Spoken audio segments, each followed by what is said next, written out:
नमो भगवते वासुदेवाय।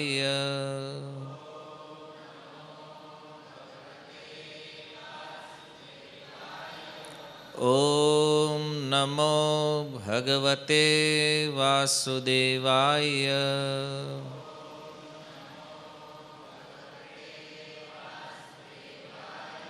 ॐ नमो भगवते वासुदेवाय।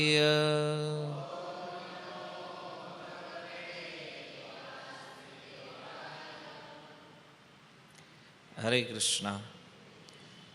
श्रीमद् भगवद गीता अध्याय 2 श्लोक क्रमांक 14। मात्रा स्पर्शास्तु कौन्तेय शीतोष्ण सुख दुःखदाः आगमापायिनो नित्या तान् तितिक्षस्व भारत।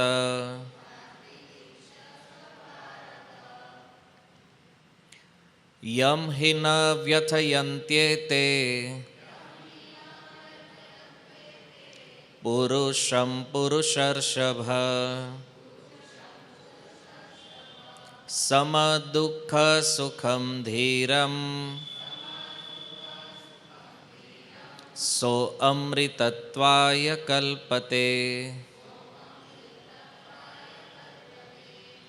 मात्रा स्पर्शास्तु कौन्तेय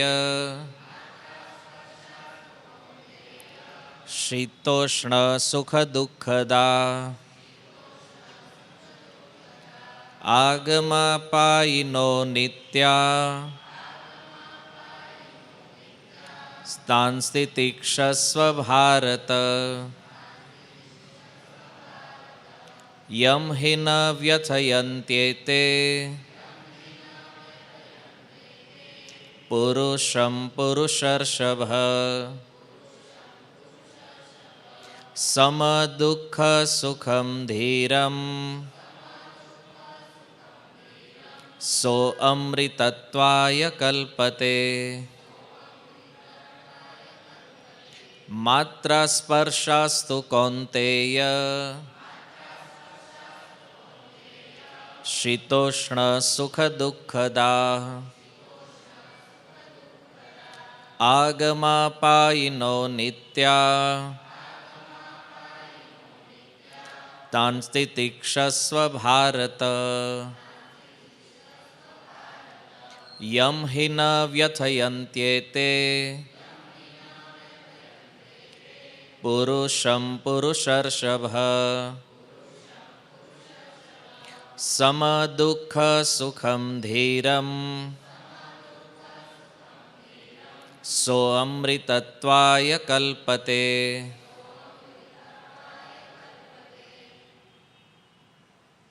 हरे कृष्णा कृष्णा कृष्णा हरे हरे, हरे राम राम राम हरे हरे। श्रीमद् भगवद गीता के इस क्लास में उपस्थित सभी वैष्णव जनों का हार्दिक स्वागत करते हैं। भगवद गीता में भगवान जब सांख्य योग बोलना प्रारंभ करते हैं तो उस श्लोक से हमने चर्चा पिछली बार प्रारंभ की थी। 11 नंबर श्लोक में भगवान ने एक गुरु की भूमिका निभाते हुए अर्जुन को उनके दोष का दर्शन करवाया, और न केवल दोष दर्शन अपितु उस दोष को दूर करने की विधि भी भगवान उसे बता रहे हैं। तो यहाँ पर भगवान ने ये बताया कि गुरु की असली भूमिका क्या है। भगवान ने अर्जुन को समझाया पंडित यानी कि वास्तविक ज्ञानी कौन है, जो जीवित या मृत व्यक्ति के लिए शोक नहीं करता है। भगवान ने यह भी समझाया कि संसार में कौन सी वस्तु शोक करने योग्य है और किसका शोक नहीं करना चाहिए। ऐसा नहीं है कि शोक नहीं ही करना चाहिए। कुछ चीज़ों में शोक है, तो हमने उनके भी एग्जाम्पल देखे। उसके बाद 12 नंबर श्लोक में भगवान ने 3 वस्तुओं का वर्णन किया। एक स्वयं अपना, नत्वे अहम, दूसरा नत्वम, यानी कि अर्जुन की स्थिति को भगवान ने प्रकट किया, और नत्वम ने में जन अधिपाह के द्वारा भगवान ने सारे राजाओं की स्थितियों को क्लियर कर दिया। तो भगवान ने ये बताया कि अर्जुन, तुम्हारे मन में जो डर है कि ये लोग मर जाएंगे, तो भगवान ने बता दिया ऐसा कोई समय ही नहीं था जब मैं न रहा हूं, तू न रहा हो, या ये सब राजा न रहे हो। यानी कि अभी जो स्थिति है उससे पहले भी सब विद्यमान थे और उसके बाद भी सब विद्यमान रहेंगे, और बीच में तो विद्यमान है ही।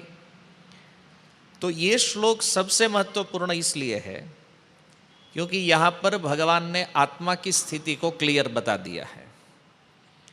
भगवान ने ये कहा कि जब से मैं हूँ तब से तू है, और ये सारे आत्मा है।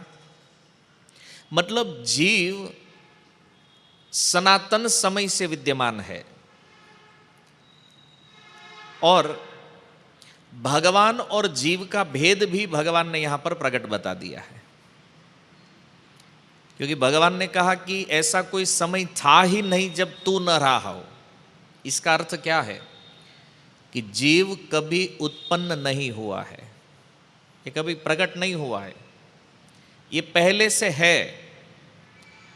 तो भगवान हमेशा से है, ये बात तो संसार के सारे लोग जो भगवान को मानते हैं उनके दिमाग में है, लेकिन जीव के विषय में कंफ्यूजन हमेशा रहता है कि ये कभी न कभी तो प्रकट हुआ होगा। लेकिन इस बात का भगवान ने यहां पर खंडन कर दिया कि अर्जुन, ऐसा कोई समय था ही नहीं कि जब हमारा अस्तित्व न हो। इससे हमारा सनातन स्वरूप जो है ये भगवान ने सिद्ध कर दिया। उसके बाद 13 नंबर श्लोक जो है उसमें भगवान ने एक उदाहरण दिया, और उदाहरण के द्वारा शरीर की अवस्थाओं का वर्णन बताया भगवान ने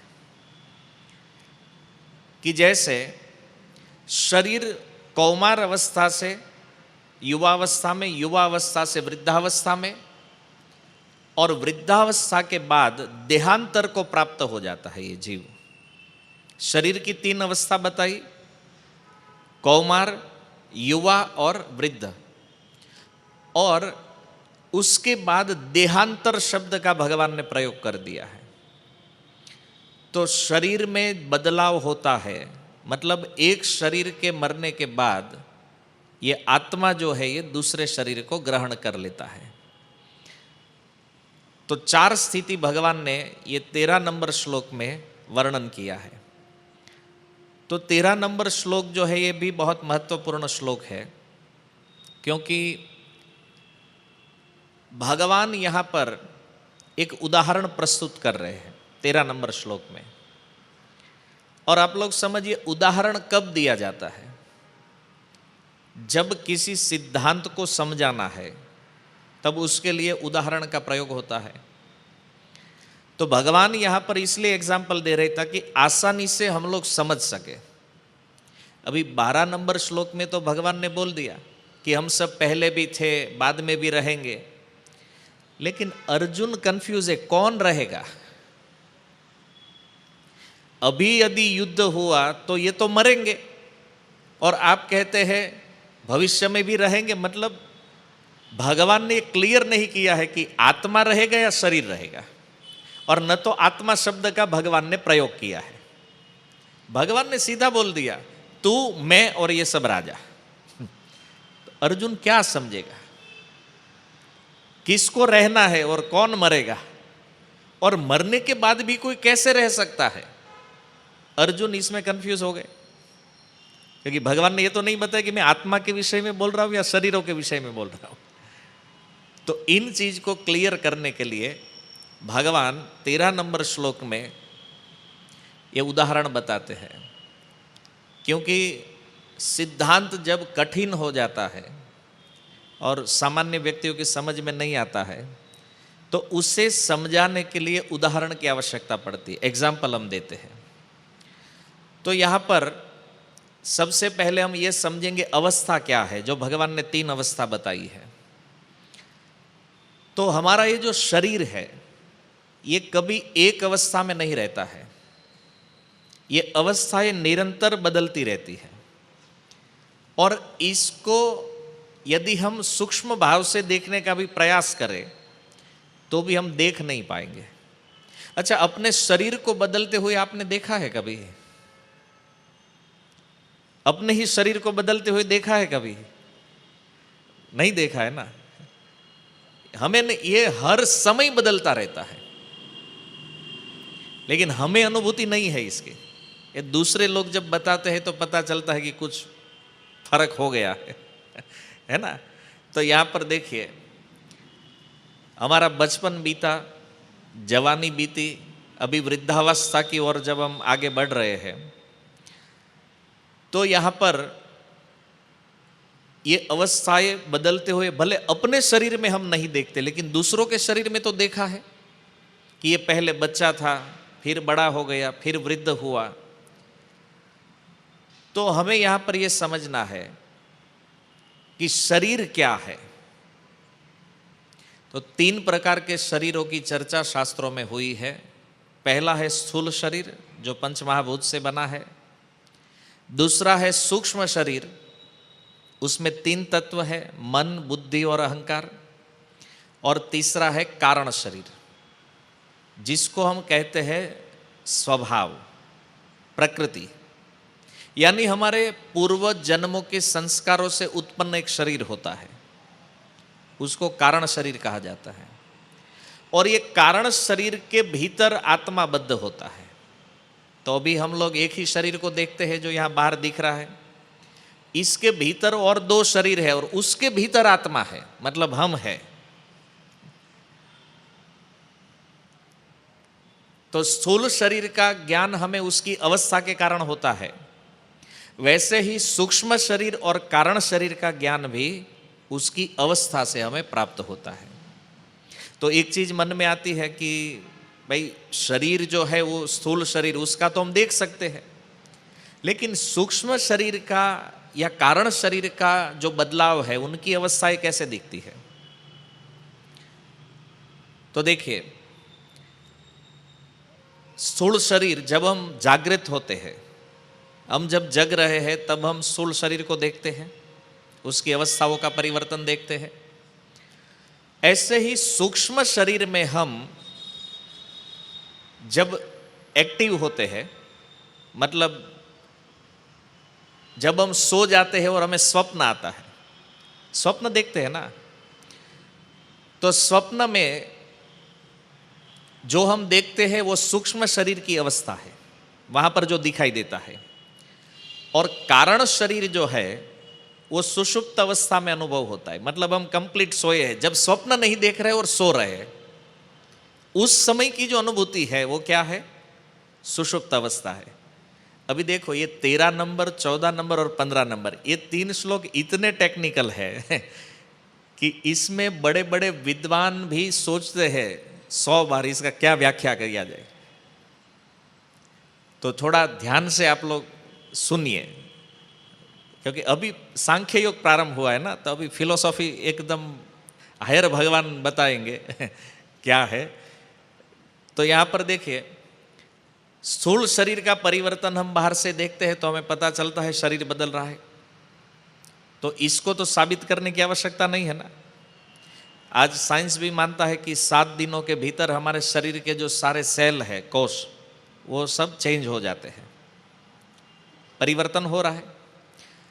ओके, तो सूक्ष्म शरीर में परिवर्तन का अनुभव कैसे होता है?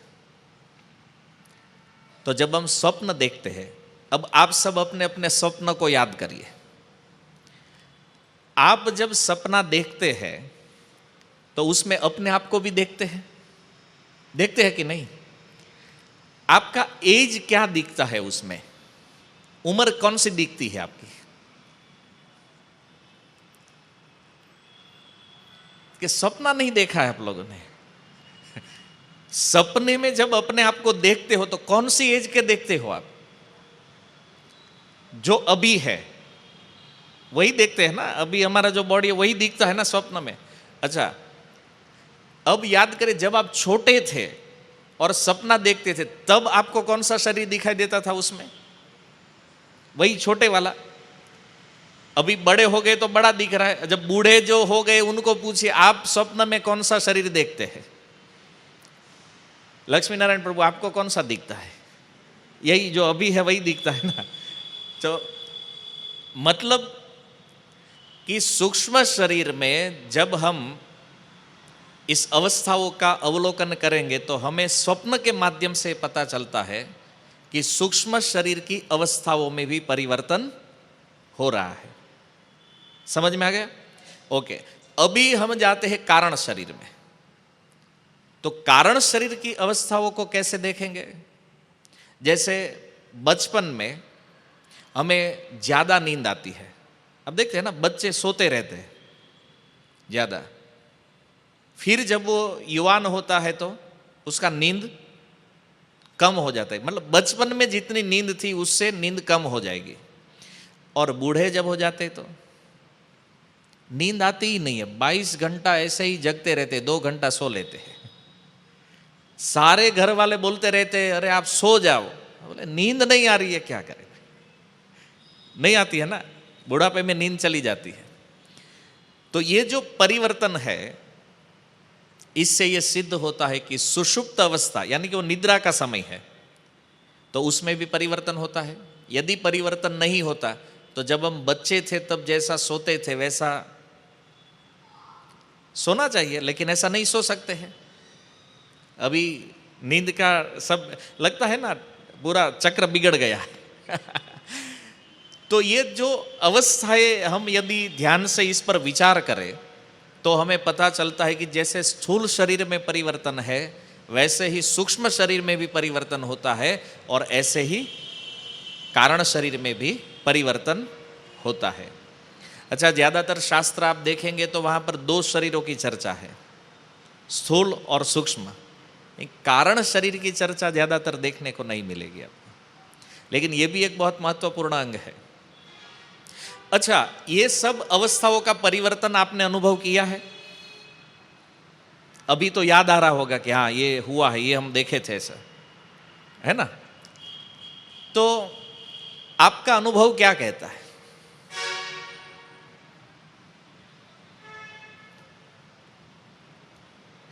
इतनी अवस्थाओं का परिवर्तन देखने के बाद भी आपके मन में विचार तो यही है कि मेरे में कोई बदलाव नहीं हुआ है, मैं वही का वही हूं। ये अनुभूति है ना। आज किसी को भी पूछ लीजिए कि आपको लगता है कि आप में कुछ नहीं, नहीं मैं जैसा था पहले से वैसा ही हूं, यही भाव से चलता है कि नहीं? हम अंदर से सोचते कि मेरे अंदर कोई परिवर्तन नहीं हुआ है। क्यों? क्योंकि वास्तव में हमारा जो स्वरूप है उसमें कोई परिवर्तन है ही नहीं। ये भगवान समझा रहे हैं यहां पर। तथा देहांतर प्राप्ति, फिर क्या होता है? वृद्धावस्था के बाद मृत्यु, और मृत्यु के समय क्या होता है? आत्मा एक शरीर से दूसरे शरीर में प्रवेश कर लेता है। इसी के लिए भगवान ने देहांतर शब्द का प्रयोग किया है। देह का अर्थ है शरीर, अंतर का अर्थ होता है परिवर्तन, उसमें चेंज होना। तो जैसे ही मृत्यु हुआ, आत्मा जो इस शरीर में है वो अब दूसरे शरीर में चला जाएगा। तो भगवान यहां पर यह कहते हैं कि जब शरीर की अवस्था बदलती है तो शोक होता है, होता है। मान लीजिए कोई अपने बेटे को देखता था, वो छोटा है, अब धीरे धीरे वो बड़ा होने लगा, तो पिता रोता है, अरे देखो मेरा बेटा बड़ा हो गया। उल्टा खुश होता है, चलो अच्छा है बड़ा हो गया अभी, है ना। तो अवस्था बदलने पर शोक नहीं करते हैं हम लोग। तो भगवान कहते हैं जब शरीर बदलता है तो क्यों शोक करना है? बात समझ में आ रही है? अर्जुन को भगवान ये समझाना चाहते हैं, जब अवस्थाओं में शोक नहीं है तो देहांतर में शोक क्यों करना है? क्योंकि अभी युद्ध होगा, तुम चाहते हो या जो सोचते हो कि ये सब लोग मर जाएंगे, तो मरने के बाद भी इनको तो दूसरा शरीर मिलेगा, इसमें क्या प्रॉब्लम है?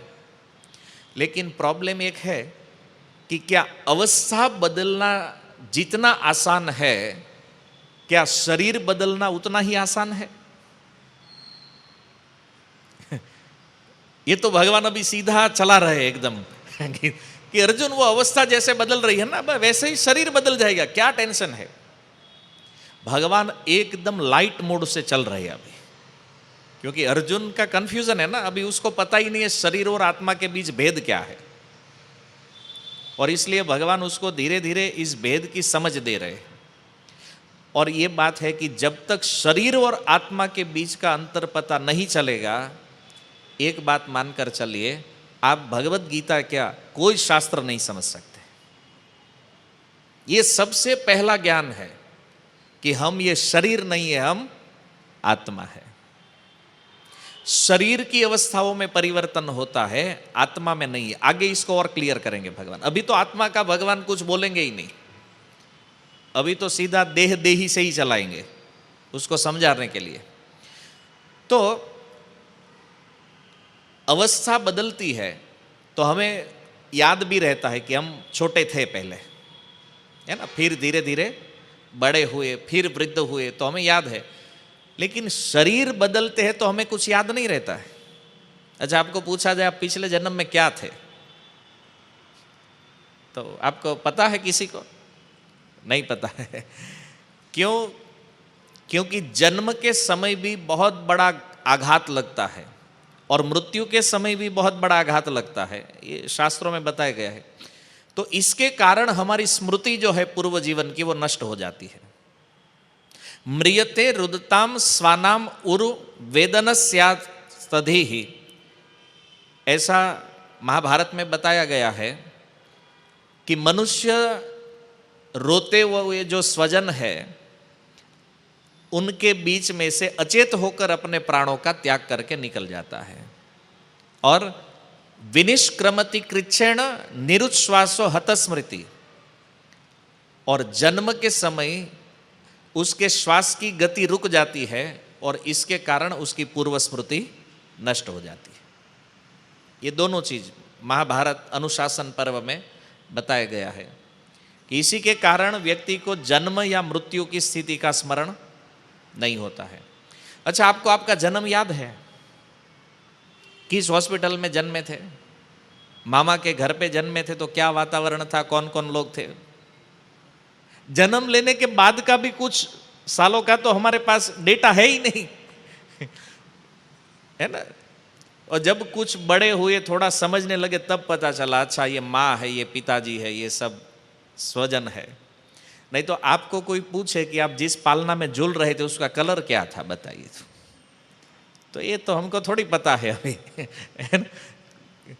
ये तो माँ सब बताती है ना, देखो ये तो तेरा पालना है, अभी इसमें तू झूल रहा था ना, अभी तेरा बेटा इसमें झूलेगा है ना। कभी वो 2-3 पीढ़ी निकल जाती है एक ही पालने में लेकिन उसका हमें स्मृति नहीं होती है कि हम लोग इसमें सोए थे कभी।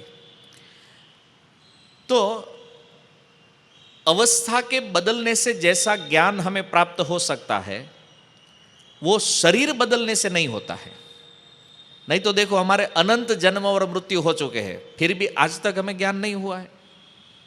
लेकिन शरीरों की अवस्थाओं को यहां पर हम देख सकते हैं और इससे हम सहज समझ सकते हैं।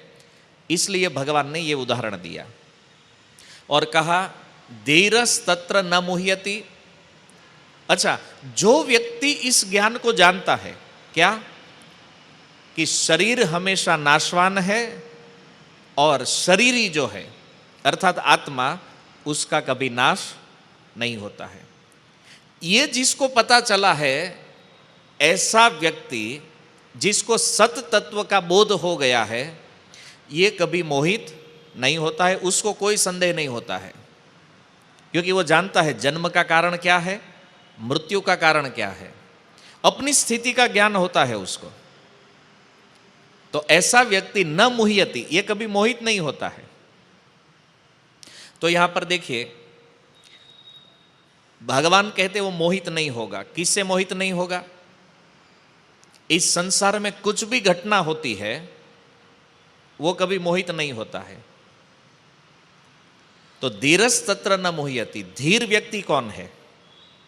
जिसको ये तत्व का पता है कि शरीर क्या है, आत्मा क्या है, उसका परिवर्तन कैसे होता है, ये जानने वाला कभी न उद्विग्न होता है, न भ्रमित होता है, न उसको कभी आश्चर्य होता है।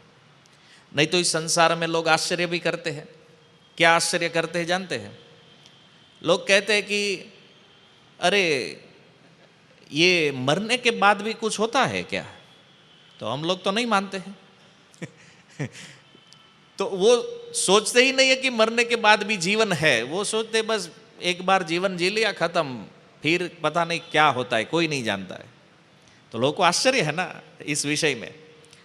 लेकिन भगवान कहते हैं जो धीर है वो मोहित नहीं होता है। इसका एक अर्थ ये भी होता है कि वो संसार में जब किसी की मृत्यु को देखता है तो भी उसे शोक नहीं होता है, क्योंकि वो जानता है कि ये इसमें हम परिवर्तन नहीं कर सकते, इसको मैं नहीं बदल सकता हूं।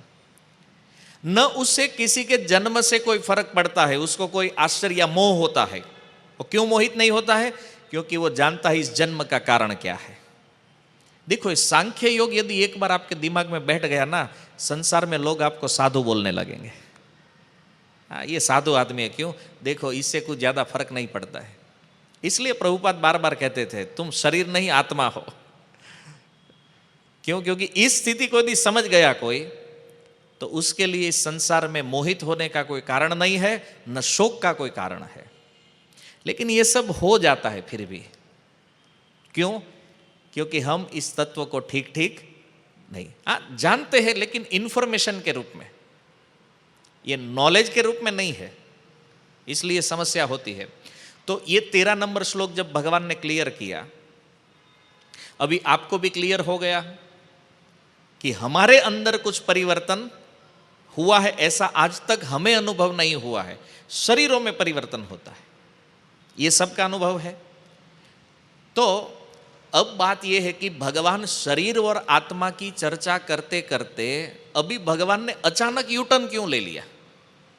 यदि 14 नंबर श्लोक जो है उसमें आप देखेंगे, मात्रा स्पर्शास्तु कौन्तेय, भगवान कहते हैं। कौन्तेय संबोधन अर्जुन को देते हैं, कुंती नंदन, मात्रा स्पर्शा इंद्रियों के विषय तू शीतोष्ण सुख दुखदा। ये इंद्रियों के जो विषय है, ये शीत यानी कि ठंडी और उष्ण का अर्थ होता है गर्मी। तो शीत का अर्थ होता है अनुकूलता और उष्ण का अर्थ होता है प्रतिकूलता। तो अनुकूलता और प्रतिकूलता के द्वारा ये सुख और दुख को देने वाले हैं। आगम अपायिनः, आगमा का अर्थ क्या होता है? आने वाले, और अपायिन का मतलब होता है जाने वाले। तो ये आने और जाने वाले हैं। अनित्याः, अनित्य है। भारत तान तितिक्षस्व, तो हे भरतवंशी उद्भव अर्जुन, तुम इसे सहन करो। तो इस श्लोक में भगवान कहते हैं कि हे अर्जुन, इंद्रिय विषय तो शीत और उष्ण के द्वारा सुख और दुख को देने वाले हैं। ये सुख और दुख कैसा है? बोले आने वाला, जाने वाला है और अनित्य है, मतलब ये टिकता नहीं है। तो तुम्हें क्या करना चाहिए? इसे सहन करना चाहिए। अब प्रश्न ये है कि ये जो चर्चा भगवान कर रहे हैं, तो उसमें ये श्लोक बीच में क्यों लिया भगवान ने? ये आपको समझना पड़ेगा। ऐसा ही नहीं है कि चलो भाई चल रहा है तो क्रम में भगवान को बीच में कुछ याद आ गया था। अभी ये भगवान तो गीता लिख कर नहीं आए थे ना घर से। तो बीच में याद आ गया तो बोला चलो अर्जुन को बता देते, बाद में कहीं भूल जाएंगे। देखिए, ये बहुत ही विचित्र श्लोक है। इसको पढ़ते हुए आप कनेक्ट ही नहीं कर पाओगे कि पिछले श्लोक की क्या बात है और इस श्लोक में भगवान क्या बता रहे हैं। लेकिन ध्यान से समझिए, 12 नंबर श्लोक में भगवान ने यह बताया आत्मा की स्थिति क्या है। 13 नंबर श्लोक में शरीर और आत्मा दोनों की स्थिति के विषय में बताया। और ये 14 नंबर श्लोक जो है, इसमें भगवान संसार के विषय में बता रहे हैं। क्योंकि यहां पर 3 विषय है, जीव यानी कि आत्मा, दूसरा शरीर। लेकिन आत्मा और शरीर का स्थान क्या है, इसकी क्रिया कहां पर होती है? ये होती है संसार में। तो इस संसार में जब जीव शरीर धारण करता है, तो शरीर धारण करके उसको क्या करना चाहिए, ये श्लोक भगवान अभी बता रही है, 14 नंबर। इसलिए भगवान इसको बीच में लाए हैं। समझ में आया? तीनों को लाइन से जोड़िए। पहला है आत्मा के विषय में, दूसरा है शरीर के विषय में, और तीसरा है संसार के विषय में, जहां पर हम लोग रहते हैं, जहां पर यह संवाद हो रहा है। तो भगवान स्थान को कैसे भूल जाएंगे भाई? किसी भी चीज में स्थान महत्वपूर्ण है ना। किसी के मिलन में स्थान का महत्व होता है ना। आप लोग याद करते होंगे ना, पहली बार कहाँ मिले थे हम लोग है ना। हम भक्तों को भी पूछते हैं ना, पहली बार कब मिले थे प्रभु जी आप? तो बोले हम रथ यात्रा में आए थे, और उस समय प्रभुपाद जी का एक ग्रंथ मिल गया, तो अभी यहाँ पहुँच गए। तो स्थान होता है ना हर चीज का। तो भगवान भी संसार के विषय में बता रहे हैं, इसलिए इस श्लोक को भगवान ने बोल दिया बीच में। अब देखिए, आपको यदि दुख है तो आप जाएंगे डॉक्टर के पास। जैसे कोई फोड़ा हो गया है, आपको दर्द दे रहा है, आप डॉक्टर के पास गए। अब डॉक्टर फोड़े को देखते और आपने पूछा मुझे करना क्या है, और डॉक्टर बोले सहन करो तो ऐसी बात हो गई। भगवान कहते हैं कि मात्रा, यहां पर मात्रा का अर्थ होता है इंद्रिया, स्पर्श का अर्थ होता है विषय। इंद्रिया जब अपने विषय के संपर्क में आती है तो क्या होता है? 2 चीज, या तो सुख उत्पन्न करेगी या दुख उत्पन्न करेगी। और ये सुख और दुख जब उत्पन्न होते, इसको करना क्या है, सुख का दुख का? भगवान ने सीधा कहा सहन करो, सहना है इसको। तो भगवान ये कहते हैं कि अर्जुन, मैं द्वंद्व को ठीक नहीं करूंगा, मैं तुम्हें ठीक कर सकता। और यहां इस संसार के विषय में इतनी सुंदर बात भगवान ने बताई है, यदि आप ध्यान से देखें तो परिवर्तित देह को लेकर जीव संसार में कैसे जीता है, इसकी चर्चा इस श्लोक में भगवान बता रहे। अपनी स्थिति का वर्णन भगवान यहां पर कर रहे हैं। तो भगवान ने बताया धीर पुरुष के विषय में, उसी धीर पुरुष की चर्चा भगवान यहां पर बता रहे हैं कि धीर पुरुष से दोनों चीज को फॉलो करनी पड़ेगी। क्या दोनों चीज? जो 13 नंबर श्लोक में भगवान ने बताया कि वो विचलित नहीं होता है, मतलब वो निषेध है। धीरस तत्र न मुह्यति, वो है निषेध। निषेध का अर्थ होता है जो नहीं करना है, और विधि का अर्थ होता है जो करना है। तो इस श्लोक में भगवान कहते हैं कि वो क्या करता है धीर पुरुष? वो सहन करता है। और 13 नंबर श्लोक में क्या बताया भगवान ने? वो क्या नहीं करता है? विचलित नहीं होता है। समझ में आ रहा है? विधि निषेध, दोनों श्लोक को कनेक्ट करिए। विधि का अर्थ होता है करना है, तो ये श्लोक में बताया भगवान ने क्या करना है? सहन करना है। क्या सहन करना है? तो कहते हैं मात्रा। अच्छा, इंद्रियों को मात्रा क्यों कहते हैं? मात्रा कहने का अर्थ होता है माप। इंद्रिया कितना सुख भोगती है, कितना दुख भोगती है, उसका एक मापदंड हमेशा वो लेती रहती है, हमेशा वो नापती रहती है। कितना सुख मिला, कितना दुख मिला, होता है ना इंद्रियों में ये, इसलिए उसे मात्रा कहते हैं।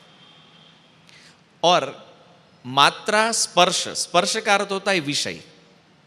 उस इंद्रिय को जब उसका विषय प्राप्त हो जाता है तो उस विषय से कितना सुख मिलता है और कितना दुख, ये नापतोल चलता रहता है। जैसे अर्जुन के मन में चल रहा है, अर्जुन नाप रहे थे कि ये मर जाएंगे तो क्या होगा, हमें दुख होगा या सुख होगा। अब देखो, इंद्रियों का एक ही काम है, या तो सुख की अनुभूति करे या दुख की अनुभूति करे।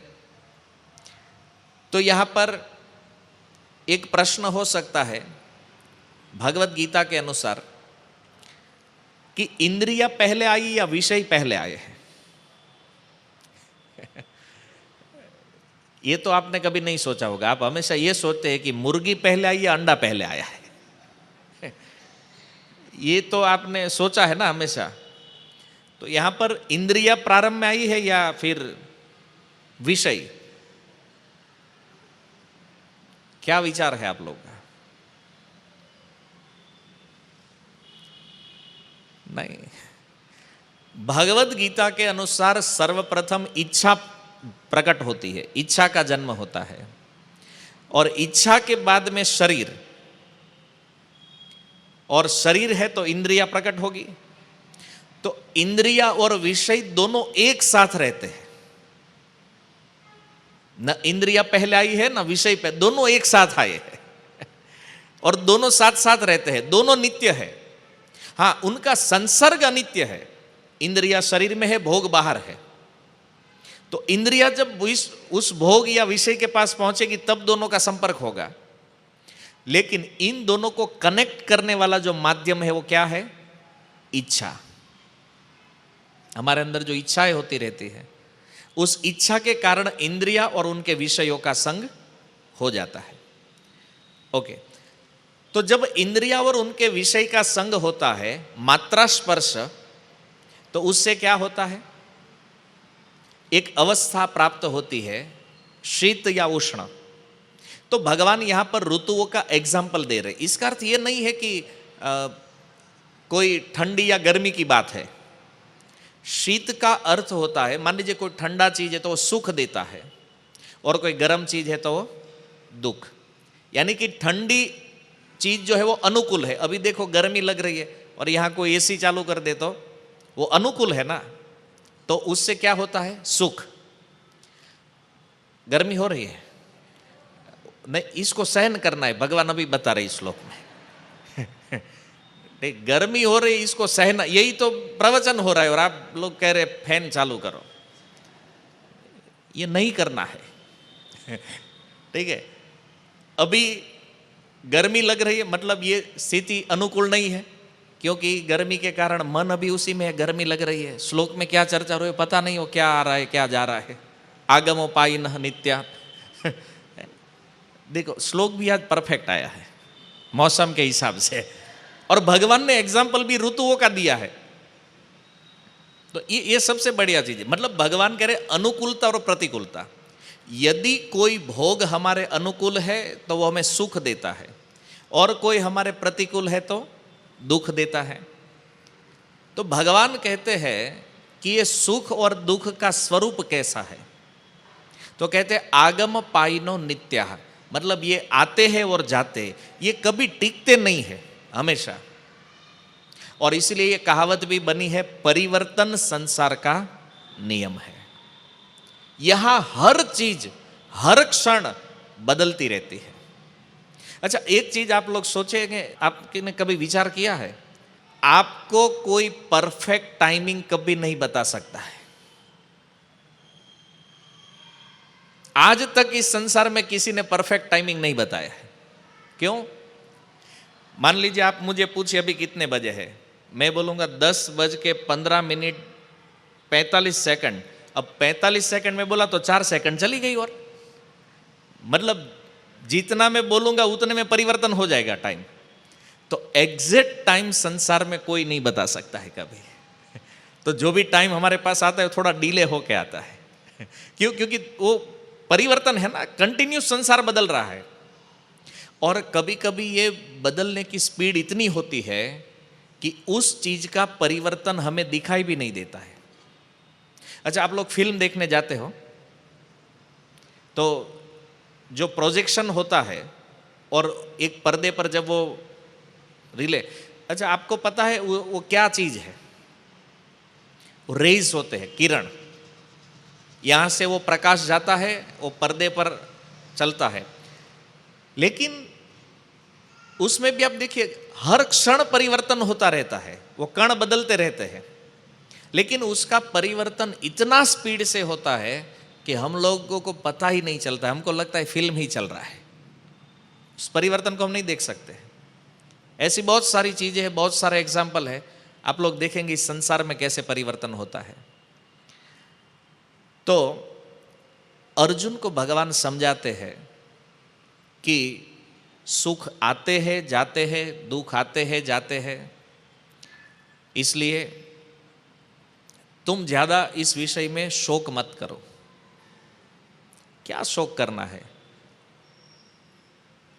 क्योंकि अनित्य, इस संसार में सब कुछ अनित्य है, सुख भी अनित्य है, दुख भी अनित्य है, मान भी अनित्य है, अपमान भी अनित्य है, हार भी अनित्य है, जीत भी अनित्य है, कोई चीज टिकने वाली नहीं है, उसमें परिवर्तन होगा।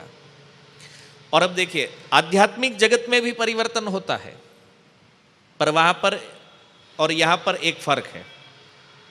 यहां जब परिवर्तन होता है तो विनाश होता है, भगवान के धाम में जब परिवर्तन होता है, अभी अभी आप सोचेंगे भगवान में इतने दिव्य गुण है, तब तक भगवान के गुण की वृद्धि हो जाएगी, वो गुण और बढ़ जाएंगे।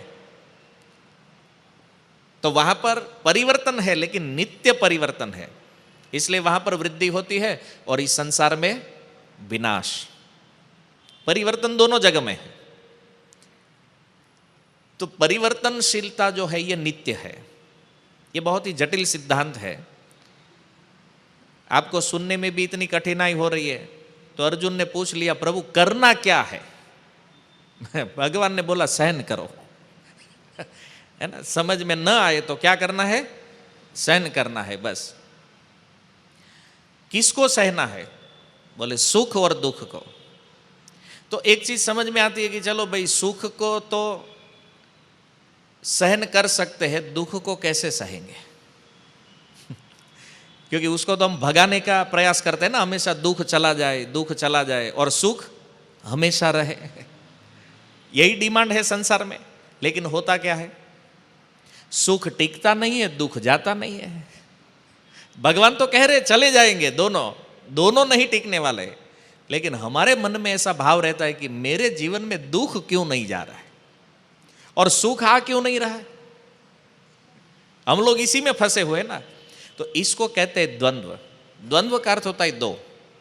इस संसार में सुख है तो इसके सामने दुख है, यहां दिन है तो रात है, मान है तो अपमान है, विद्या है तो अविद्या है। ये संसार द्वंद्व से बना है, और ये द्वंद्व जो है यही सुख और दुख को प्रकट करते हैं। इसलिए यदि संसार का स्वरूप हम समझेंगे तो यहां सुख और दुख दोनों है। आप कहेंगे नहीं प्रभु, भगवान ने आगे तो बताया दुखालयम शाश्वतम, संसार तो दुखमय है, ये सुख कहां से आया फिर? बोले है ना भगवान आगे, ये संसार दुखालय, तो सुख कहां से आया है? ये सुख जो है ये भोगों के भीतर छिपा हुआ है। जब कोई भोग हमें प्राप्त होता है तो वो हमें सुख की अनुभूति कराता है, और जैसे ही वो भोग चला जाता है तो दुख की अनुभूति कराता है। इसलिए सुख जैसे है वो है दुख का ही दूसरा स्वरूप, लेकिन वो सुख कह के हमको बताया गया है। अब देखिए इस संसार में किसी को धन मिल जाए तो सुखी हो गए, दुखी? सुखी मानेगा ना अपने आप को, अरे मुझे इतना धन मिल गया, और वो धन चला जाए तो दुखी। ठीक है, तो पहले तो नहीं था, पहले तो धन नहीं था, तब दुख भी नहीं था। अब धन आ गया तो सुख हो गया, और चला गया तो अब भारी दुख हो रहा है। इससे एक चीज ये समझनी है कि न इस संसार में सुख है न दुख है। ये हमारे दिमाग की स्थिति क्या है इस पर निर्भर करता है, सुख या दुख। अब मान लीजिए आपको धन मिला तो ये आपके लिए सुख है, लेकिन जिसका गया उसके लिए दुख है ना। तो तो एक ही घटना एक व्यक्ति के लिए सुख है और दूसरे के लिए दुख है। अभी युद्ध चल रहा है, तो जो देश मार रहा है उसके लिए सुख है और जो मर रहा है उसके लिए दुख है। घटना तो एक ही है, मारने की। समझ में? तो संसार में हमारी जो अवस्था है मन की, हम किसे सुख मानते हैं किसे दुख मानते हैं, ये हमारे ऊपर डिपेंड होता है।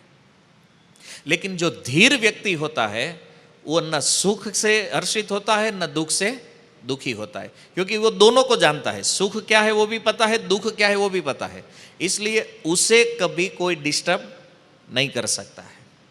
और हम इस चीज को जानते नहीं है, इसलिए हम हमेशा दुखी रहते हैं, हमेशा उद्विग्न रहते हैं।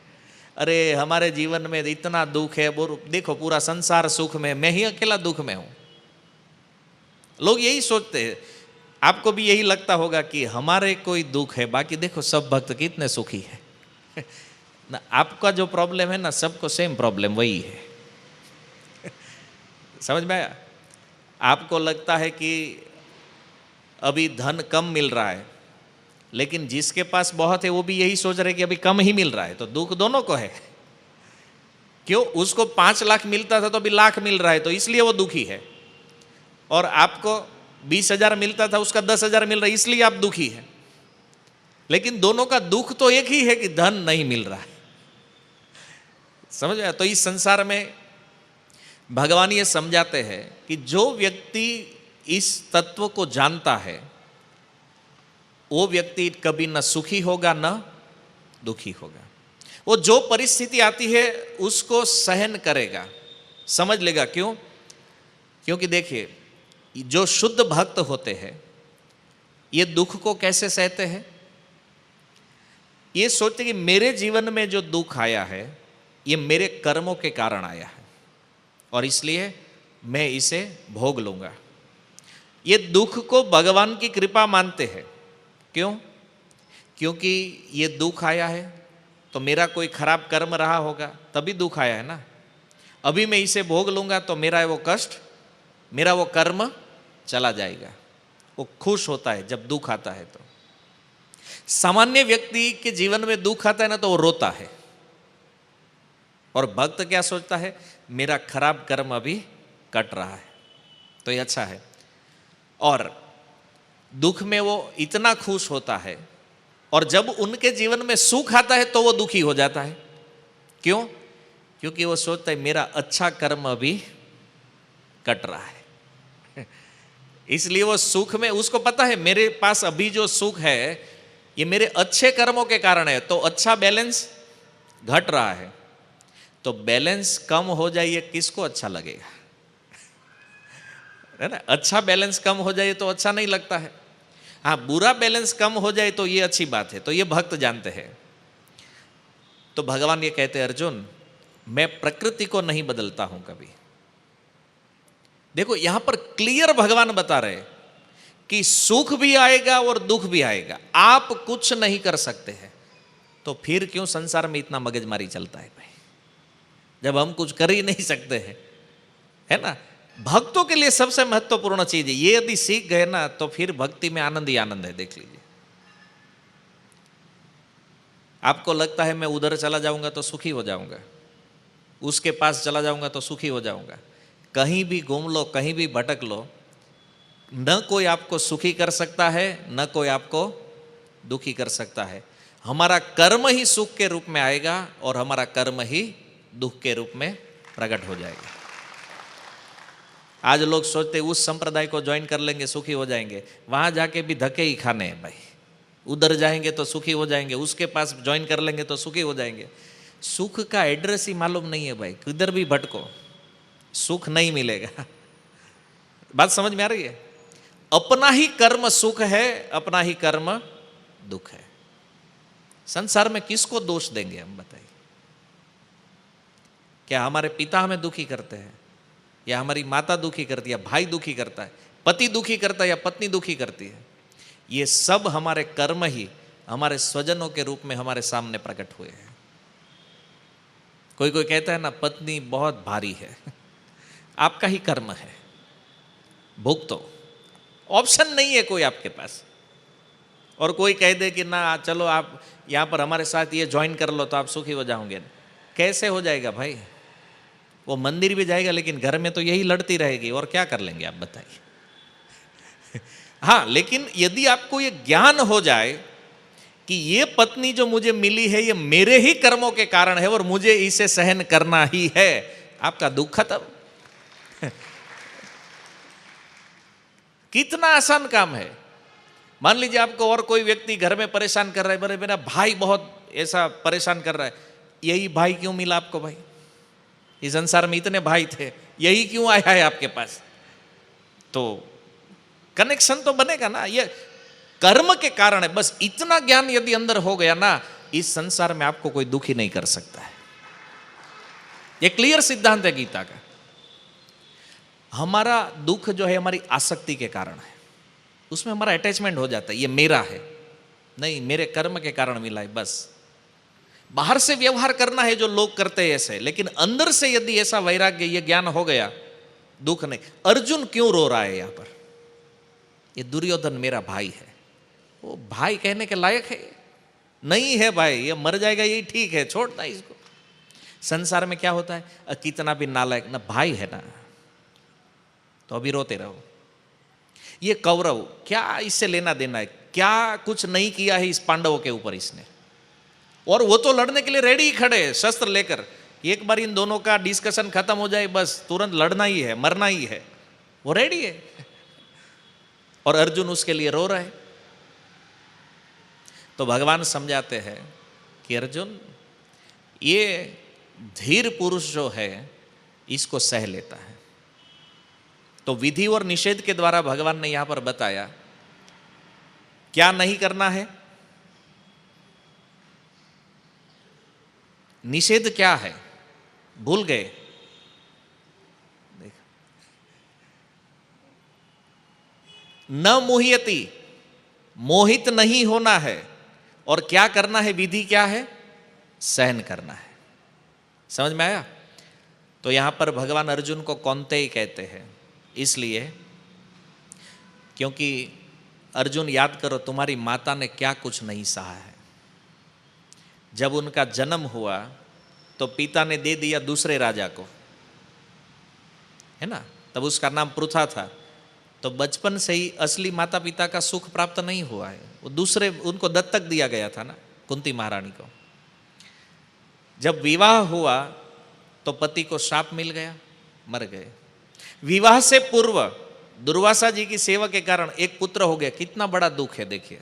विवाह नहीं हुआ है, पुत्र प्राप्त हो गया, उस पुत्र का त्याग करना पड़ा। फिर पति की मृत्यु, फिर ऐसा नहीं था कि हस्तिनापुर में आ गई तो बहुत एकदम आराम से सुख से रहना है, फिर वहां पर भी वही षड्यंत्र उसके पुत्र को मारने के लिए। और ये सब सहते हुए भी जब भगवान मिले तो कुंती महारानी क्या कहती है, विपद संतु न शश्व तत्र तत्र जगत गुरु। भगवान ने पूछा क्या चाहिए जीवन में, बोले दुख आने दो। क्या कम दुख था कुंती महारानी के जीवन में, और ये क्या मांग रही है, और दुख मांग रही है। अब सोचिए स्थिति क्या है। इसलिए भगवान ने कहा कौन्तेय, अर्जुन तूने क्या सहा है, तो एक बार अपने पूर्वजों को देख ले, अपनी माता को देख। और भारत, दो शब्द भगवान ने इस श्लोक में संबोधन दिया। भारत क्यों कहा, माता की ओर से नहीं, पिता की ओर से भी देख ले। अच्छा, अर्जुन के पिता कौन है? अर्जुन के ओरिजिनल पिता कौन है जानते हैं? इंद्र। और यहां पर जो महाराज पांडु है उसके भी पूर्वज को यदि देखा जाए वंश में, तो हमने पहले अध्याय में चर्चा की है डिटेल में कि महाराज पांडु के ऊपर भी जो राजा थे उन्होंने क्या कुछ नहीं सहा है। इसका अर्थ क्या है? भगवान ये कहते अर्जुन परेशानी इस संसार में रहेगी ही रहेगी, और आप यदि राह देखते हो कि थोड़ा ठहर जाते हैं स्थिति बदल जाएगी। संसार में दुख या सुख को आने और जाने से कोई नहीं रोक सकता है। इसलिए क्या करना है, इनसे ऊपर उठ जाओ।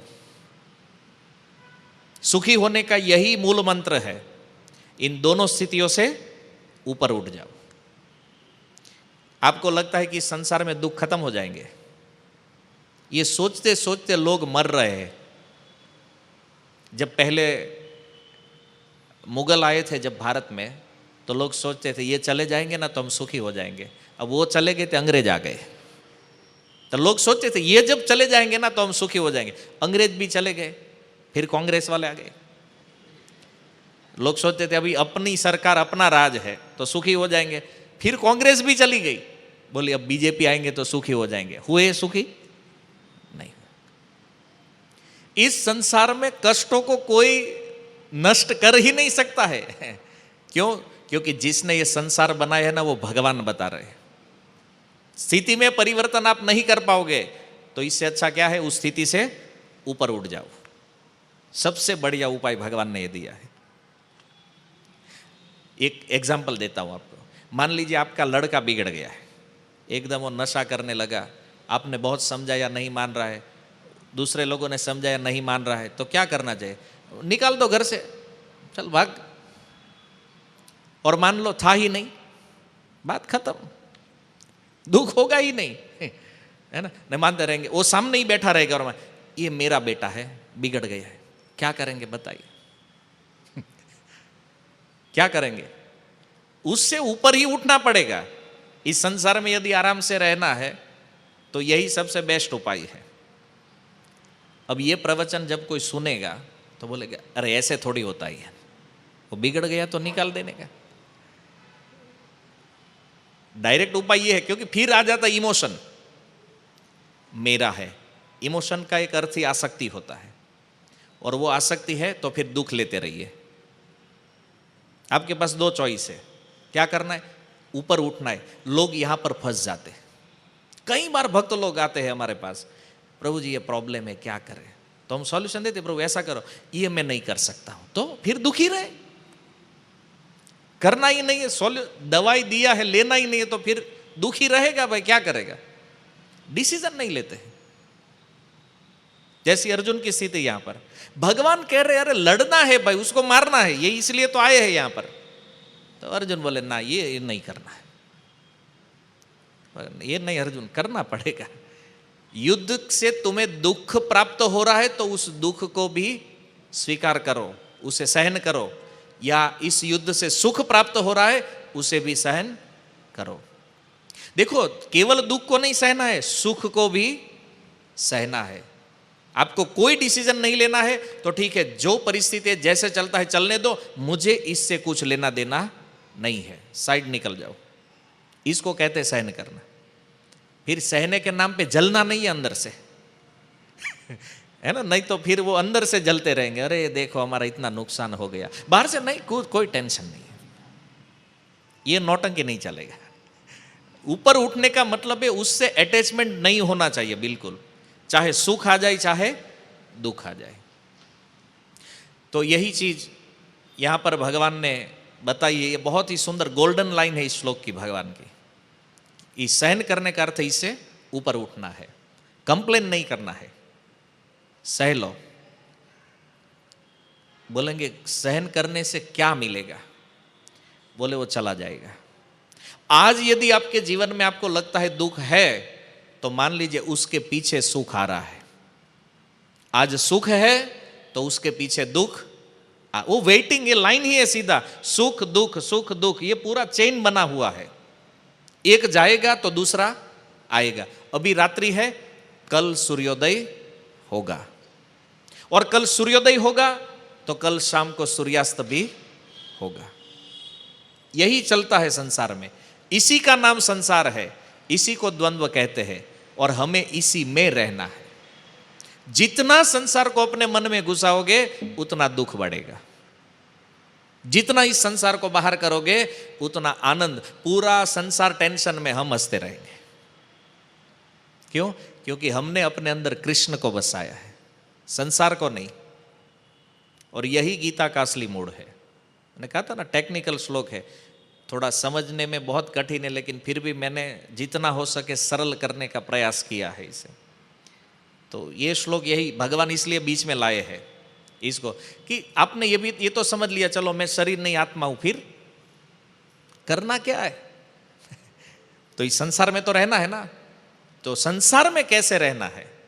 तो इन सुख और दुख को सहन करते हुए, क्यों? क्योंकि आने जाने वाले हैं, तो आने जाने वालों के लिए कभी रुकना नहीं है। वो हिंदी फिल्मों में डायलॉग आता था ना, एक गाड़ी जाएगी तो दूसरी आएगी, कोई गाड़ी गई है तो दूसरी आएगी। ये बॉम्बे में बहुत अच्छा रहता है, जब कभी बॉम्बे जाइए तो लोकल ट्रेन चलती है ना उधर, अभी वो एक ट्रेन आप मान लीजिए छूट गए, तो वो बॉम्बे वाला जो कहे, अरे भाई कहाँ गुजरात से आए हो ना, टेंशन मत लो, क्यों? अभी दूसरी आएगी, तो चिंता खत्म। नहीं तो आप पहली बार गए तो अरे ट्रेन छूट गई, अब क्या करेंगे? लेकिन उनको पता है कि इसके बाद दूसरी आएगी, तो उसके लिए टेंशन नहीं होता है। तो यही संसार का स्वरूप है, और संसार में कैसे रहना है ये भगवान ने बता दिया। तो जो धीर व्यक्ति है उसको दोनों चीज फॉलो करनी पड़ेगी, विधि भी और निषेध भी। और क्या नहीं करना है, फिर से बोलिए एक बार, मोहित नहीं होना है, और करना क्या है? सहन, तितिक्षस्व, तितिक्षा ये गुण, सहनशीलता, तो ये दो चीज करनी है, ठीक है? ओके, अभी देखो यहां पर भगवान ने ये चीज तो क्लियर कर दी, लेकिन कृष्ण भावना भावित व्यक्ति जो है उसका दृष्टिकोण भी थोड़ा अलग है, थोड़ा विशाल है। क्या? कि हमारे मनुष्य जीवन के दो लक्ष्य हैं, एक है आत्यंतिक दुख निवृत्ति और आत्यंतिक सुख की प्राप्ति। अच्छा, आत्यंतिक शब्द का अर्थ क्या होता है? अल्टीमेट, मतलब परम। हमें पूर्ण रूप से दुख से निवृत्त होना है और हमें परम सुख की प्राप्ति चाहिए, जो सुख हमेशा रहे और जो दुख कभी ना आए, ऐसा ही चाहते हैं ना हम लोग। तो इसके लिए हमें यह समझना पड़ेगा कि शरीर के सुख और दुख सभी योनियों में है। सुख दुख सब शरीरों में, 84 लाख शरीरों में यह चलता है। एक बार क्या हुआ, एक चूहा और एक वैज्ञानिक, एक साइंटिस्ट था, तो उसने एक चूहे पर प्रयोग किया। वो चूहे का पिंजड़ा बनाया, और देखो ये वैज्ञानिकों का काम यही होता है, जो हम नहीं सोचते वो काम ये लोग करते हैं, फिर इसको नोबेल प्राइज मिलता है। अभी चूहे के साथ इसको एक विचार आया, तो एक पिंजड़े में चूहे को रखा, एक साइड में पूरी का एक टुकड़ा रखा और एक साइड में करंट। तो चूहा जब इधर जाता है तो पूरी मिलती है, इधर जाता है तो करंट मिलता है। तो पूरा दिन चूहे को लग गया ये सेट करने में कि इधर पूरी है, इधर करंट है। अब एक दिन बीत गया, अब दूसरे दिन फिर से उसने चेंज कर दिया, पूरी इधर ले ली, करंट इधर ले लिया, है ना? तो अभी चूहा जब इधर गया तो इसे करंट लगा, बोले कल तो यहां पूरी मिल रही थी और आज करंट मिल रहा है, तो ऑपोजिट साइड, तो यहां पूरी है। अच्छा, पूरा दिन माइंड को सेट करने में लग गया कि इधर पूरी है, इधर करंट है, ठीक है? जब 2 दिन बीत गए, अब तीसरे दिन क्या हुआ, उसने पूरी और करंट दोनों रख दिया और गेट खोल दिया। अब चूहा कभी करंट खोजे, कभी पूरी खोजे। अब उसका ध्यान ही नहीं है कि गेट खुला है तो मैं यहां से भाग सकता, समझ में? अभी वो उसी में फंस गया है कि पूरी लूं या करंट लूं, करंट से कैसे बचना है, पूरी को कैसे लेना है। पूरी सुख है, करंट दुख है, और इन दोनों के बीच में चूहा फंस गया। अब उसने गेट खोल दिया और वो देखता था बैठे बैठे, लेकिन वो चूहा भागा नहीं। इसी तरह से हम इस संसार में सुख और दुख को पकड़ने में इतने व्यस्त हो गए हैं कि हमको पता ही नहीं है कि भगवान ने हमारे लिए गेट भी खोल के रखा है, यहां से हम निकल सकते। ये पूरा संसार कहां भाग रहा है? देखिए, कोई सुख पकड़ने में या कोई दुख। भगवान कहते दोनों को छोड़ो, यहां से निकलो। ये सत्संग है तो यहां आते नहीं है। ये गेट है आपका, आप जो यहां बैठे हैं ना अभी, ये आपका गेट खुला है, और देखिए बाहर लोग पकड़ रहे, कोई पूड़ी पकड़ रहा है, कोई करंट पकड़ रहा है ना? तो गेट खुला है, लेकिन अब क्या कर सकते हैं, कोई निकलना ही नहीं चाहता है। अच्छा, एक बार एक व्यक्ति ने पूछा था हमसे कि ये देखो इस संसार में ये जितनी भी संस्था है कुछ ना कुछ सेवा करती है, आप लोग क्या करते हो? हमने कहा हम लोग जन्म मृत्यु से लोगों को बाहर निकालते। बोले ये भी कोई सेवा है?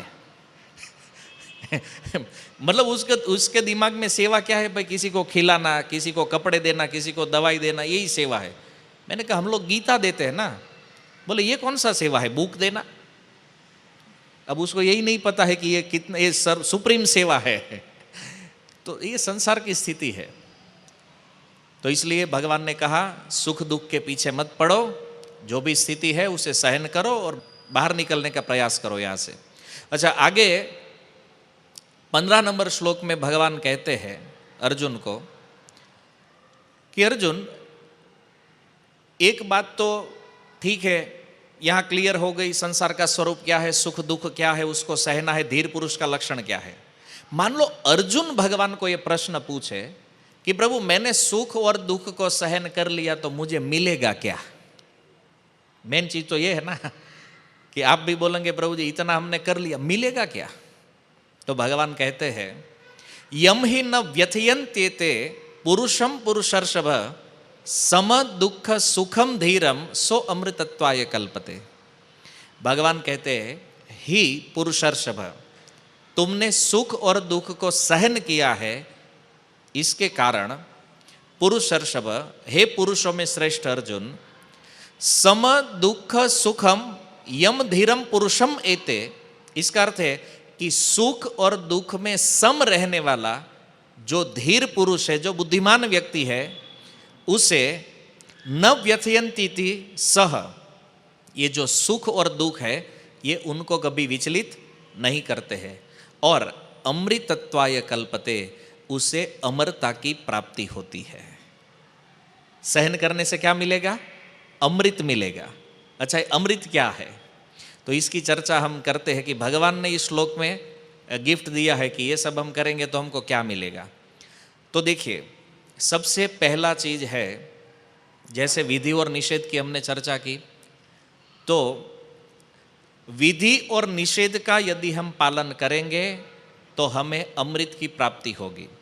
इस अमृत को कहते हैं मोक्ष। जैसे मायावादी लोग कहते हैं ना मोक्ष प्राप्ति हो जाएगी, तो ये मायावादी को प्रयोग है, क्योंकि उनके लिए नियम नाव के समान है। वो नियम को क्या मानते हैं? नाव, कि भाई हमें नदी पार करनी है और जैसे ही नदी पार हो गई अब नाव की क्या जरूरत है, अब छोड़ो नाव को। मायावादी लोग ऐसे प्रयोग करते नियमों का। उसके लिए नियम महत्वपूर्ण है कब तक? जब तक वो अपने डेस्टिनेशन को प्राप्त नहीं कर लेते हैं। ओके, हम लोग नियम जो पालन करते हैं, हम क्यों नियम पालन करते हैं? आप लोग 4 नियम पालन करते हो ना, क्यों पालन करते हो? कोई पूछे आपको 4 नियम क्यों पालन करते हो? देखो, आपको ही पता नहीं है, नियम पालन करते हैं फिर भी।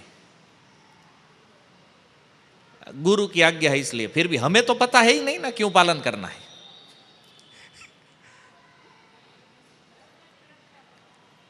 धर्म की रक्षा के लिए।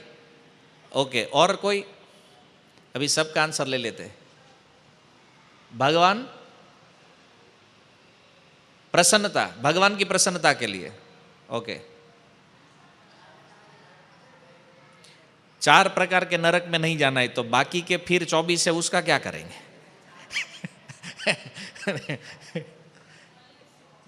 कलयुग से बचने के लिए और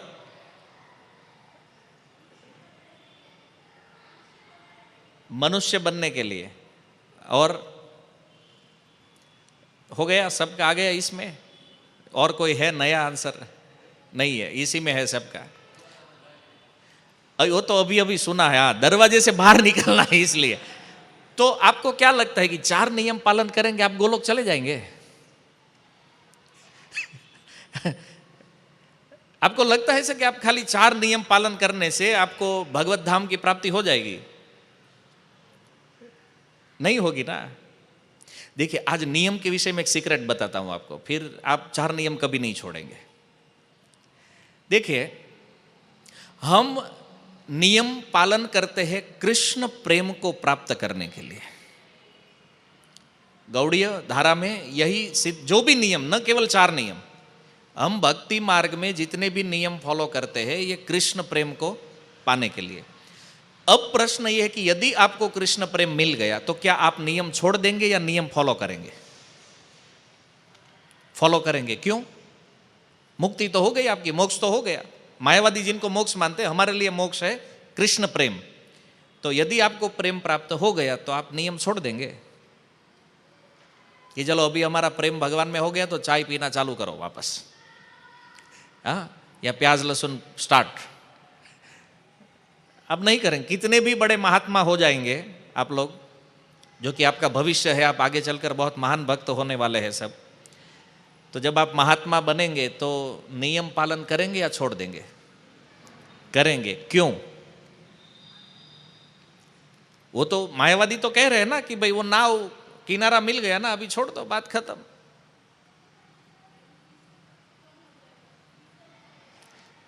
तो नियम से प्रेम होता है नियम से प्रेम होगा। एक एग्जांपल से समझते हैं। मछली जो है उसका पानी के साथ संबंध कैसा है?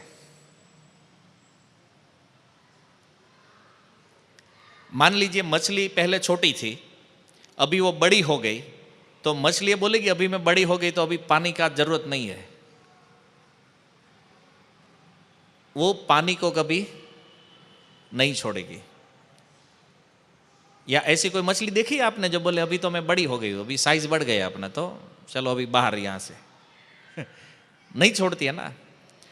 तो उसी प्रकार हमारे जीवन में कुछ चीज जरूरी नहीं है लेकिन उसमें प्रेम है तो हम उन चीजों को रखते हैं। जैसे टेलीविजन, टीवी की क्या आवश्यकता है? बिना टीवी के भी तो लोग जी सकते हैं ना, फिर भी हम टीवी रखे हैं ना घर पे। क्यों? प्रेम है उसमें, है कि नहीं है? ओके। कुछ चीजों की आवश्यकता है लेकिन उसमें हमारा प्रेम नहीं है। जैसे मंदिर, हम पूछेंगे प्रभु जी क्यों नहीं आए थे आप मंदिर? बोले काम था तो नहीं आए। अब मंदिर जाना जरूरी है लेकिन उसमें हमारा प्रेम नहीं है। अरे मंदिर की छोड़ो, सत्संग में क्यों नहीं आए थे भाई? ये जरूरी है ना आना, तो नहीं आते हैं, प्रेम नहीं है।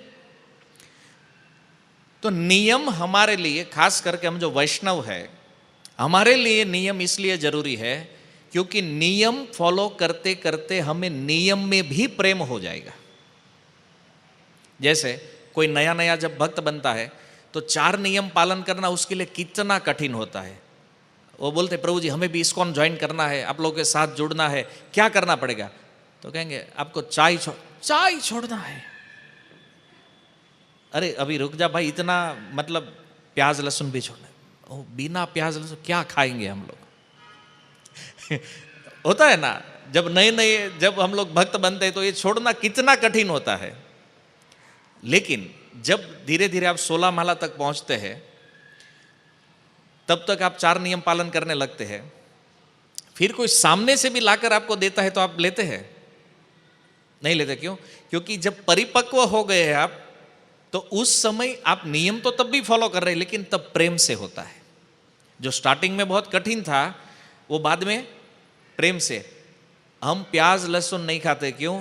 क्योंकि हम कृष्ण को प्रेम करते हैं। कृष्ण को ये पसंद नहीं है तो कृष्ण के लिए प्याज नहीं छोड़ सकते हम, कृष्ण के लिए चाय नहीं छोड़ सकते हम। तो ये प्रेम से छूटता है ना, क्योंकि जिससे हम प्रेम करते हैं उससे जो पसंद होता है वही करते हैं ना हम लोग। तो ये चाय ये सब कृष्ण को अच्छा नहीं लगता है तो हम नहीं खाते। शुरू शुरू में यदि किसी भक्त को पूछेंगे आप चाय क्यों नहीं, उसमें वो कैफीन होता है इसलिए नहीं पीते हम लोग। लेकिन वही जब परिपक्व अवस्था में चला जाएगा भक्त, तो उसका आंसर क्या होगा? कृष्ण को पसंद नहीं है ना इसलिए हम नहीं पीते हैं। समझ में आया क्या डिफरेंट है इस नियमों में, दोनों में? तो ये बहुत अच्छी चीज है, इसको समझ लीजिए कि परिपक्व अवस्था में भी नियम यही रहते हैं। अभी देखिए, शुद्ध भक्त के लिए नियम कैसा होता है? भगवान का आलिंगन होता है। जब भगवान पकड़ लेते हैं किसी, या हम भी किसी को जब आलिंगन देते हैं तो सामने वाला तो पकड़ में आ जाता है, वो बंधन में आ जाता है, अपने आप वो हिल डुल नहीं सकता है जब आलिंगन देते हैं। तो ऐसे ही भक्त मानते हैं कि ये जितने भी नियम है ये भगवान कृष्ण के द्वारा उन्होंने हमें आलिंगन दिया हुआ है। इसलिए वो जानता है कि मेरी स्वतंत्रता यहां पर थोड़ी बाध्य हो रही है, लेकिन ये आलिंगन जो है वो प्रेम को प्रदर्शित करता है, इससे प्रेम प्रकट होता है। और जेल में एक कैदी को भी बांध दिया जाता है, लेकिन वो बद्ध अवस्था है। तो बंधन आलिंगन में भी है और बंधन जेल में भी है, लेकिन दोनों बंधन में अंतर यह है कि एक में कोई भाव नहीं है, प्रेम नहीं है, और एक में प्रेम का प्रदर्शन है। और इसलिए रूप गोस्वामी कहते हैं, स्मर्तव्य सततम विष्णुर विस्मर्तव्यो न जातुचित सर्वे विधि निषेधास्युर इतयोरेव किंकरा। इसका अर्थ यह है कि सदैव कृष्ण को याद रखना है और कृष्ण को कभी नहीं भूलना है। शास्त्र में जितने भी विधि निषेध है, ये सब ये दो नियमों के दास है। सबसे प्रायोरिटी वाला नियम यही है, कृष्ण को सदैव स्मरण रखना है और कभी नहीं भूलना है। तो साधन भक्ति में भी हमें ये विधि और निषेध को सहन करना है। हाँ, जब तक कृष्ण में प्रेम न हो जाए तब तक सहन करना है, और जब प्रेम होगा तब ये सहज हो जाएंगे। जैसे शुरू शुरू में गाड़ी चलाना सीखते हैं तो कठिन लगता है ना, लेकिन एक बार जब सहज हो जाता है तब फिर वही गाड़ी चलाने में प्रेम हो जाता है। उसी प्रकार से शुरू शुरू में भक्ति थोड़ी कठिन लगती है, लेकिन एक बार जब ट्रैक पकड़ ले लेंगे, जब कृष्ण में प्रेम हो जाएगा, तो यही भक्ति बहुत सरलता से चलेगी। तो नियम पालन किसके लिए है? हमारी शुद्धि के लिए। ये मानना है, रूप गोस्वामी ने जो बताया है, नियम किसी को दिखाने के लिए नहीं है कि देखो हम इतने बड़े भक्त हैं, हम इतना माला जपते हैं, हम इतना मंगलारती करते हैं। इससे नहीं तो अहंकार हो जाएगा। नियम पालन करते समय एक ही भाव हमारे अंदर होना चाहिए, और वो ये है कि मैं कृष्ण का दास हूं और उनकी प्रसन्नता के लिए मुझे नियम फॉलो करने हैं। अब देखिए, क्रिकेट यदि हम देखने के लिए बैठे तो क्रिकेट में आनंद तभी आएगा ना जब पूरे रूल्स रेगुलेशन फॉलो होते हैं। मान लीजिए कोई बॉलर आके ऐसा कहे कि नहीं हम सब एक साथ बॉलिंग, मैं अकेला क्यों बॉलिंग करूं भाई? चलेगा ऐसे? ऐसा क्रिकेट देखने में आनंद आएगा? नहीं ना। जो नियम से चलेगा तो उसमें आनंद है। ऐसे ही कृष्ण भावनामृत का यदि असली आनंद लेना है तो उसमें भी नियम पालन जरूरी है, ये आनंद प्राप्त करने के लिए। एक शुद्ध भक्त पूर्ण आनंद में है। क्यों? क्योंकि सामान्य व्यक्ति संसार के पूर्ण आनंद में होता है और भक्त कृष्ण के पूर्ण आनंद में, और हम लोग बीच में लटके हैं, न संसार के हैं न कृष्ण के। हमारा तो यही स्थिति हुआ है ना, न इधर के हैं न उधर के हैं, न पूरे भगवान के हो पाए न पूरे संसार के हो पाए, न माया मिली न राम, दोनों में अटक गए हैं बीच में। या तो पूर्ण संसारी आदमी हो जाइए या पूर्ण भक्त हो जाइए, नहीं तो ये बीच में रहने से कोई फायदा नहीं। प्रभुपाद कहते दो नाव में पैर रखोगे ना तो डूबना है, या तो आप उल्टे गिरोगे नदी में या फिर नाव उल्टी हो जाएगी, डूबना तो है ही। इसलिए यदि हम भी प्रामाणिकता से यदि नियम फॉलो करेंगे तो हमें भी ये आनंद की प्राप्ति होगी। दूसरा, भगवान यहाँ अर्जुन को पुरुषर्षभ कहते हैं, अचानक पुरुष में श्रेष्ठ। क्यों? क्योंकि जब भगवान ने गिरिराज जी को धारण किया, इंद्र ने आकर जब क्षमा याचना की, तो इंद्र ने भगवान से कहा था कि आपकी सेवा के लिए मैं अपने पुत्र को भेजूंगा, और भगवान ने कहा था कि वो जो पुत्र आएगा आपका सेवा में, वो पुरुषों में सर्वश्रेष्ठ होगा। तो भगवान याद दिला रहे कि अर्जुन, इस संसार में सारे पुरुषों में मैं श्रेष्ठ हूं और तेरे पिता से भी मैं श्रेष्ठ हूं। मतलब तेरे पिता जो इंद्र है और तू मेरा सखा है, तो तेरे पिताजी तेरे दादाजी सब यही अपेक्षा करके बैठे हैं कि तुम पुरुषों में सर्वश्रेष्ठ हो जाओ, लेकिन यहां मैं देख रहा हूं कि तुम्हारा पौरुष्य गिर रहा है अंदर से। तो द्वंद्व तो आएंगे जीवन में, लेकिन इनको जो सहन करता है वो श्रेष्ठ हो जाएगा। तो अपने आप को योग्य बनाना है। तो अर्जुन ने पूछा मुझे क्यों श्रेष्ठ बनना है, क्यों योग्य बनना है?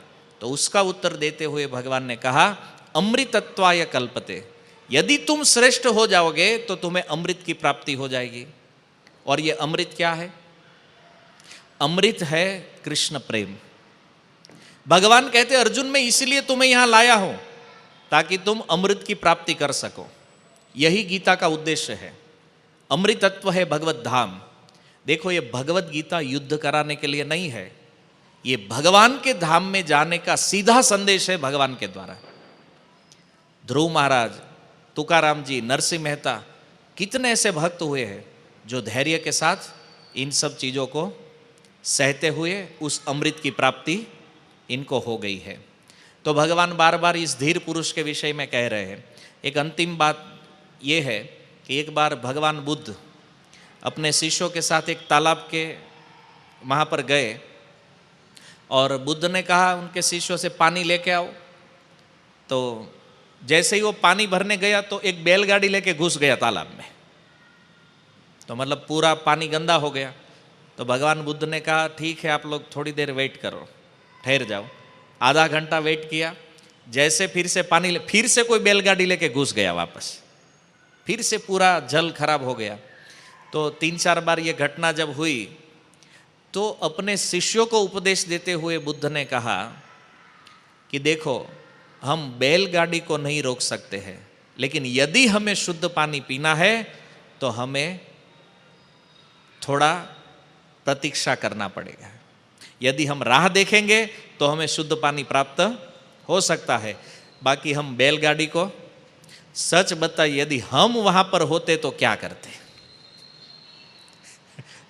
बैलगाड़ी को ही रोकते हैं, भाई तू रुक जा, भाई मैं आधे घंटे से वेट कर रहा हूं, तू रुक जा, मैं पहले पानी पी लूं, बाद में घुसना तू अंदर, होते है ना। तो हमारे जीवन का जो सबसे बड़ा टाइम कहाँ वेस्ट होता है पता है? हम ये सुख और दुख को रोकने में और लाने में ही अपना टाइम वेस्ट कर देते। भगवान कहते इसमें मत पड़ो, शांति से बैठ जाओ, वो आएंगे चले जाएंगे, और जब टाइम आपको लगे बराबर है तब जाके क्या करना है, वो पानी पीना, वो अमृत को प्राप्त कर लेना है। तो धैर्य रखने से सफलता प्राप्त होगी। इसलिए भगवान बार बार उस धीर पुरुष को इन श्लोकों में ला रहे हैं कि धैर्यवान बनो। तो दुख जैसे बिन बुलाए आता है, वैसे सुख भी बिन बुलाए आएगा, और बिना बताए दुख चला जाता है। दुख जाते समय कहता है? नहीं कहता है, वो ऐसे ही चला जाता है। और सुख भी, वो भी नहीं कहता है। तो इन दोनों का स्थिति है। तो हमें क्या करना है? धैर्य रखते हुए, सुख और दुख को सहन करते हुए कृष्ण का भजन करना है। सहनशीलता यदि जीवन में आएगी तो कृष्ण प्रेम की प्राप्ति हो जाएगी। अधीर होकर कुछ प्राप्त नहीं होने वाला है। जैसे अभी आप अधीर हो रहे हैं कि ये कब बंद हो जाएगा, तो दिख रहा है आपके फेस पर अभी साफ। तो भगवान कह रहे धैर्य धारण करना, और आप अधीर हो रहे हो, तो ठीक है, आपकी अधीरता को और बढ़ाना नहीं है। तो इस श्लोक में अर्जुन का जो प्रश्न था कि सुख और दुख को सहन करने से क्या प्राप्त होगा, तो इससे अमृत प्राप्त होगा, और ये अमृत ही कृष्ण भावनामृत, कृष्ण प्रेम है। तो इसके लिए हमें क्या करना चाहिए? सुख दुख को सहना चाहिए। तो अभी इस श्लोक के बाद भगवान 16 नंबर श्लोक में सत और असत, यानी कि अब तक देह और देही, शरीर और आत्मा का जो विवेचन हुआ है, उसी भाव को दूसरे शब्दों में भगवान 3 श्लोक में आगे कहेंगे। तो ये 3 श्लोकों की चर्चा अगले गुरुवार को करेंगे। ठीक है? हरे कृष्णा। श्रील प्रभुपाद की निताय गौर प्रेमानंदे।